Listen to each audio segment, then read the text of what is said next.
কি বলবো ভাইয়া, সব বললেন আপনার চলে যাবেন 9টায়, বাজে 11:10। আচ্ছা আচ্ছা, কয়টায় আশা করা যায় রওনা দিতে পারবেন? 11:30। 11:30। শাবাশ শাবাশ।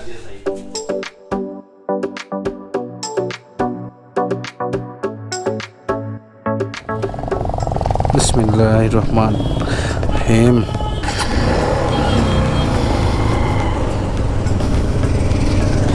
আসসালামু আলাইকুম গাইজ, কেমন আছেন সবাই? Welcome to another blog, another episode of let's go. তো বেসিক্যালি এই বাইকটা নেওয়ার পরে এটা আমার প্রথম ট্যুর। ইভেন এই বাইকটার আমি কোনো রিভিউ দিই নাই আপনাদেরকে। প্রথম ট্যুর, ডে ট্যুর। এখন বাজে 11:30, 11:38। আমরা যাব জাফলং। জাফলং এখান থেকে প্রায় 120 কিলোর মতো হবে। 4 জন আমরা আজকে। সামনে আছে প্রিমন, তারপরে বিত্রি, নিজাম, তারপরে জিক্সার, সাদি, তারপরে আমি হুন্ডা ট্রিগার। তো আশা করি আপনাদেরকে সুন্দর একটা ব্লগ উপহার দিতে পারবো। অনেকদিন ধরে ব্লগিং করা হচ্ছে না। একটা জিনিস, এই বাইকটা যখন থেকে কিনলাম, ঢাকা থেকে প্রথম দিনই ঢাকা থেকে আসছি এই বাইকটা নিয়ে। সেকেন্ড হ্যান্ড বাইক আমাদের মঞ্জিল ভাইয়ের ছিল। মানে এখন রিভিউ দেবো না, কিন্তু তারপরে বলতে হচ্ছে মানে এটার ব্রেকিং সিস্টেম মাশাআল্লাহ অনেক জোস। ইঞ্জিনটা খুব স্মুথ এবং খুব দ্রুত পাওয়ার প্রডিউস করে।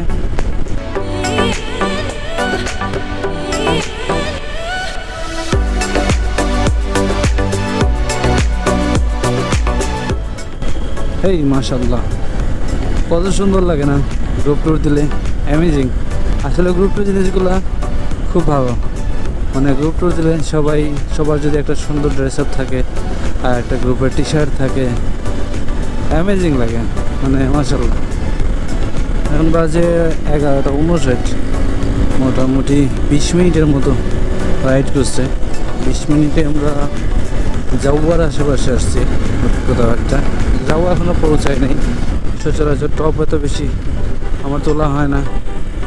নর্মালি যেভাবে নর্মাল রাইড করলে যত উঠে ততই হয়তো।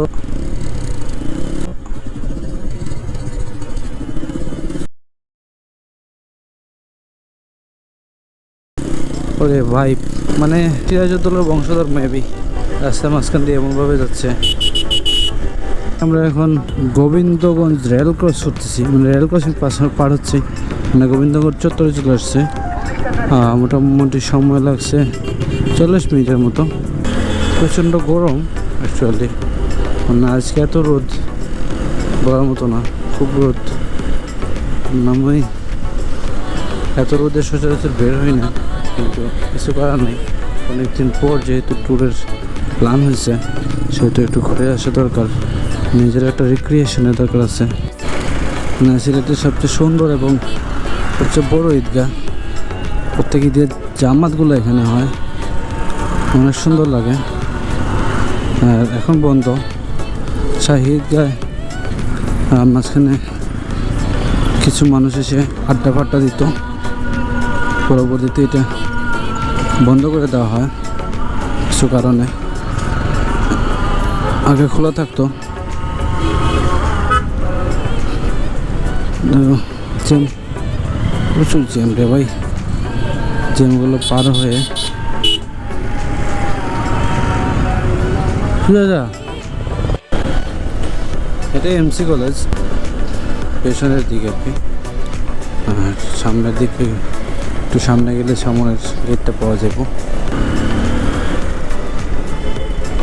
এই যে এমসি কলেজ, সামনের গেট। এখন স্টুডেন্টস আছে।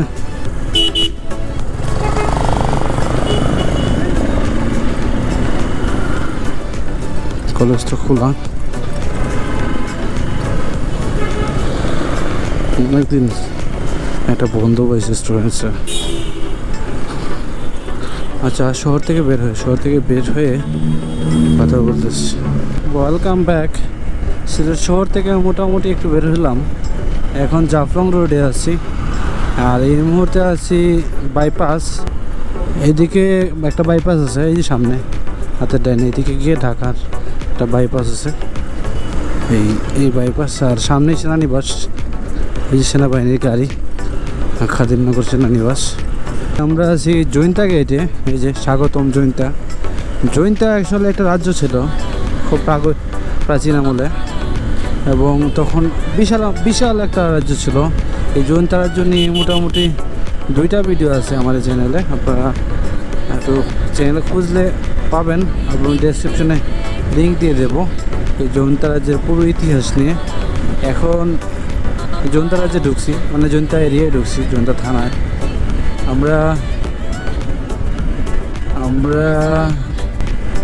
আল্লাহ, এই অটোগুলা যে কত অ্যাক্সিডেন্টের কারণ হয়ে দাঁড়ায় বুঝি না। এইসব রাস্তায় যদি অটো থাকে তাহলে কেমনে হবে?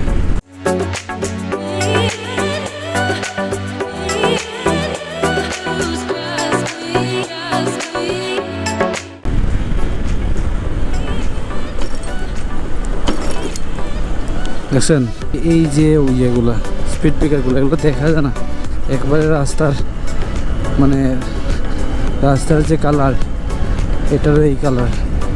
আল্লাহ, আমি আর ব্রেক করি নাই, ব্রেক করলে অ্যাক্সিডেন্ট হওয়ার পসিবিলিটি ছিল।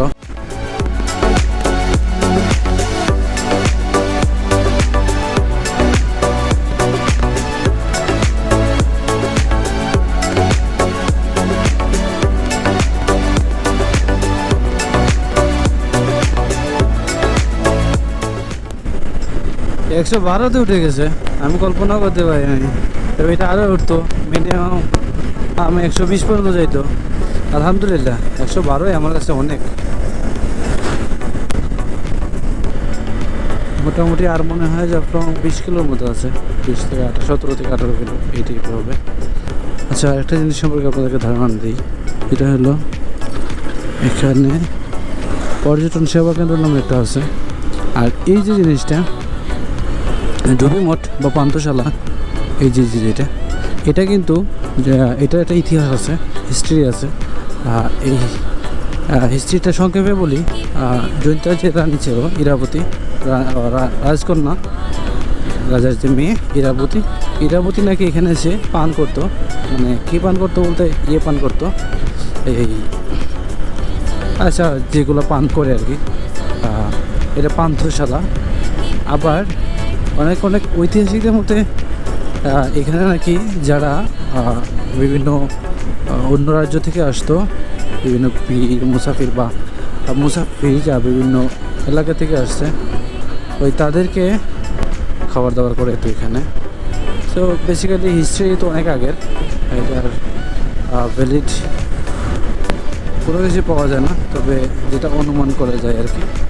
যাই হোক, আমার গ্রুপ আমার অনেক আগে চলে গেছে, আমি একটু আগাই। হে মাশাআল্লাহ, look at the view, wow, আলহামদুলিল্লাহ। বাহ, পাহাড় দেখলে মন ভালো হয়ে যায় ভাই, মন ভালো হয়ে যায়। কবে যাব পাহাড়ে, আহারে আহারে আহারে আহারে, কবে যাব পাহাড়ে। এটা হলো শ্রীপুর চা বাগান, শ্রীপুর পর্যটন কেন্দ্র এখানে।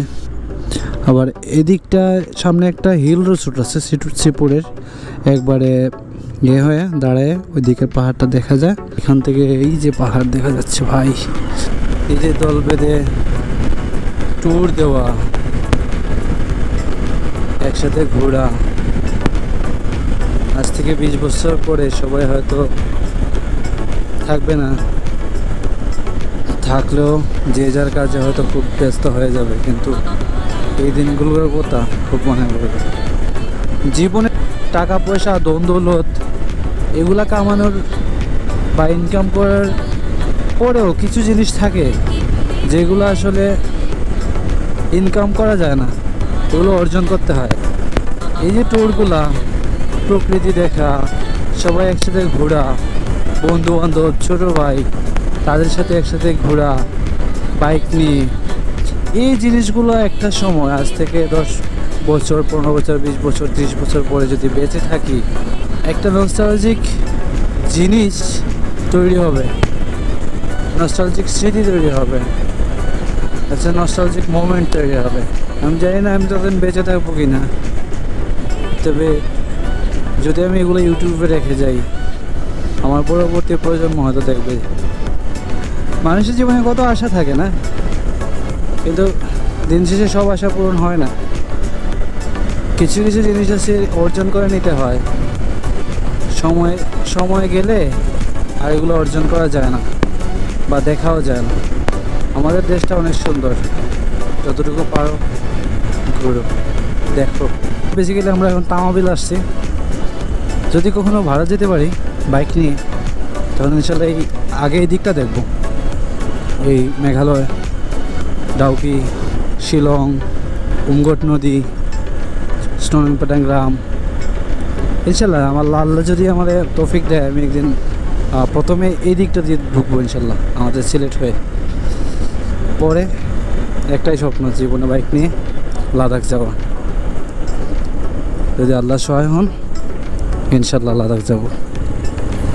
আমরা জাফলং চলে এসেছি, জাফলং। আলহামদুলিল্লাহ বড় কোনো অ্যাক্সিডেন্ট বা বড় কোনো সমস্যা ছাড়াই আমরা জাফলং চলে এসেছি। আমি যতবারে আসি এই গ্রামটা দেখে আমার খুব ভালো লাগে, পাহাড়ের মধ্যে এত সুন্দর একটা গ্রাম।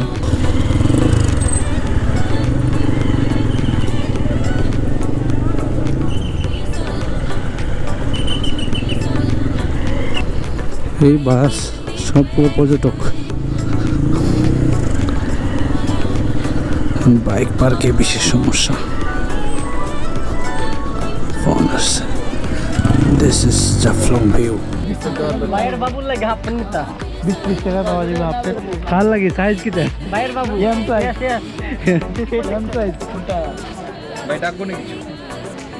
এটা বেশি ভারী, এটা বেশি ভারী।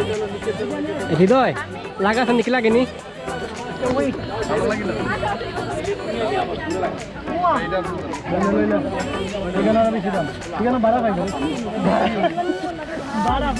আসসালামু আলাইকুম গাইজ। তো আমরা বেসিক্যালি জাফলং এসে পৌঁছাইলাম। আমরা দুইজন সামনে দুইজন পিছনে। তো যাই সামনে গিয়ে এই নদীটা দেখবো, তারপরে যাবো ঝর্ণায়। Let's go.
পুজোর জন্য গেলে আসছেন।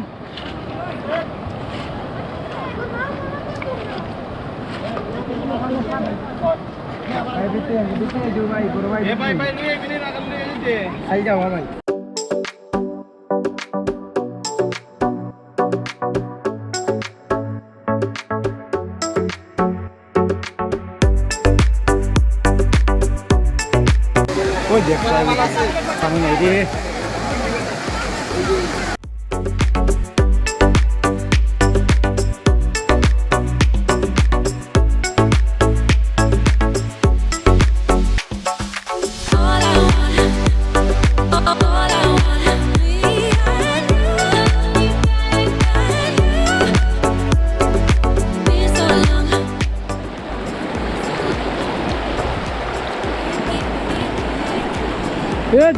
জলপরি